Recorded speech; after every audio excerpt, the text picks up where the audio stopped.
사람들의 시선을 끈 오늘의 정치 뉴스, 강아랑의 정치톡 시간입니다. 6월 11일 정치면을 장식한 뉴스는 무엇이었는지 첫 번째 정치톡 만나보시죠. 어제 국민의당 주최 세미나에서 진중권 전 교수가 했던 발언을 놓고 후폭풍이 오늘까지 이어지고 있습니다. 청와대 참모를 지낸 인사들이 일제히 반박에 나서면서 진 전 교수와의 설전을 벌였는데요. 어떤 발언이 문제가 된 걸까요? 문재인 대통령 보면 남이 써준 연설문 그냥 읽는 거고 탁현민이 해주는 그 이벤트 연출한다는 약간 의전 대통령이라는 느낌이 들고요. 자기 의견이 없습니다. 진 전 교수의 논란이 된 발언은 발제가 끝난 뒤 질의응답 과정에서 나왔습니다. 윤미향 사태와 관련해서 대통령의 입장 표명에 관한 질문이 나오자 진 전 교수는 문 대통령은 혼자 빛을 낼 수 없는 달이라며 남이 써준 연설문을 읽고 이벤트를 연출하는 의전 대통령이란 느낌이 든다고 지적한 건데요. 진 전 교수의 이 발언이 알려지자 청와대 참모 출신 인사들이 일제히 반발했습니다.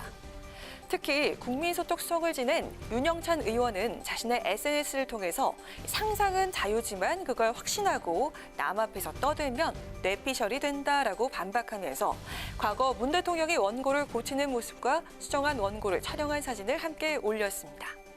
뇌피셜이란 검증되지 않은 개인적인 추측이란 뜻이죠. 이에 진 전 교수는 SNS를 통해서 유치하다라며 문 대통령이 원고 교정도 안 한다는 뜻이 아니라 애초에 연설에 자기 철학이 없다는 이야기라고 재반박에 나섰습니다. 그러면서 친구는 참 잘 두셨는데 참모는 좀 잘못 두신 듯이라고 꼬집었습니다. 이후 윤 의원이 오늘 새벽 다시 글을 올렸는데요. 자신이 진중권 씨의 관심 전략에 넘어간 듯하다며 사과의 뜻을 밝혔습니다.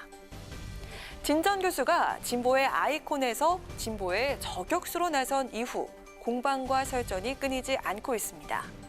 양측의 관계 영영 이대로 회복할 수 없게 되는 걸까요?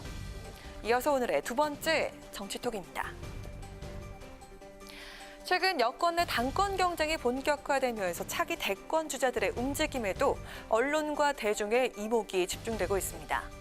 잠룡 중에 한 명으로 거론되는 정세균 총리가 청년 소통을 위한 행보에 적극적으로 나서면서 그 배경에 관심이 모아지고 있습니다. 과연 어떤 내용일까요? 정 총리는 올해 1월 취임 이후 정책 토론회인 모교 대화를 매주 직접 주재해왔습니다. 국정 각 분야 현안에 대해서 전문가들을 초청해서 의견을 듣는 자리인데요. 오늘 있었던 모교 대화에 정 총리는 민주당 청년위원장 출신인 장경태 의원과 정의당 장혜연, 기본소득당 용해인 의원 등 21대 청년 국회의원들을 포함해서 10여 명의 청년을 게스트로 초청했습니다. 코로나 이후 청년들의 삶과 고충 등에 대한 이야기가 오갔는데요. 이 같은 행보는 정 총리가 최근 청년 기본소득을 화두로 던지면서 청년 맞춤형 정책에 관심을 보이고 있다는 것과 무관치 않다는 평가입니다. 차기 대선을 염두에 둔 2030 소통 행보란 건데요. 이 같은 해석은 최근 정 총리가 더불어민주당 김의영 최고위원에게 국무총리 소속 청년정책조정위원회 부위원장직을 제안한 사실이 알려지면서 더욱더 힘이 실리고 있습니다. 김 최고위원은 20대 국회 최연소 지역구 의원으로 주요 이슈마다 소신 발언을 해서 청년층의 지지도가 높고 여러 당권 주자들로부터 러브콜을 받고 있는 아주 핫한 인물인데요. 정 총리의 영입 제안을 김 최고위원이 받아들일지 주목되고 있습니다. 정치권에서 제기되는 대권 도전 가능성에 정 총리는 코로나 방역과 위기 극복에 대한 걱정과 고민뿐이라며 확대 해석을 경계했는데요. 여권 내 대권 경쟁이 조기점화된 상황에서 앞으로도 정 총리의 행보 하나하나에 국민들의 눈과 귀가 쏠리지 않을까요? 마지막으로 세 번째 오늘의 정치톡입니다. 네, 요즘 여야 할 것 없이 정치권의 최대 화두가 되고 있는 정책 이슈, 바로 기본소득제죠. 통합당 김종인 비대위원장이 꺼낸 이후 정치권의 뜨거운 감자로 떠올랐습니다. 찬반 여론이 팽팽한 가운데 보수 진영의 유력 주자인 오세훈 전 서울시장이 기본소득제 대신에 안심소득제로 가야 한다면서 열공 중이라는 소식입니다. 오 전 시장은 최근 한국경제신문과의 인터뷰에서 전 세계에서 논의되는 기본소득은 부유층과 가난한 계층 할 것 없이 똑같은 액수를 지급하자는 것이라며 반대 입장을 밝혔습니다. 대신 부에 따라 비율을 다르게 주는 방안을 공부하고 있다며 기본소득의 보수 버전인 안심소득을 거론했는데요.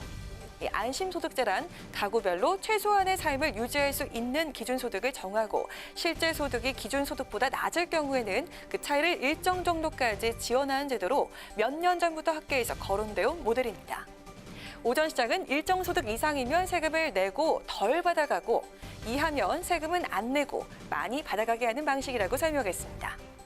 이에 대해 통합당 일각에서는 안심소득이라는 게 저소득층에 한정된 기본소득 제도라면서 최근에 논의의 한 흐름과는 다른 방향인 만큼 이 내용이 대선 아젠다로 제시될 경우 무상급식 사태가 재현될 수 있다고 우려했는데요.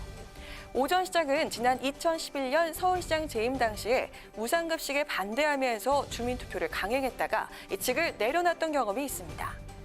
오전 시장에 공부하고 있다는 안심소득제는 지난달 통합당 원내대표 경선 당시에 조혜진 의원도 제시했던 정책인데요. 기본소득제 논의가 불붙고 있는 상황에서 안심소득제가 또 하나의 대안으로 부상할지 아니면 공감을 얻지 못하고 묻히게 될지 지켜봐야겠습니다. 지금까지 강한하게 정치톡이었습니다.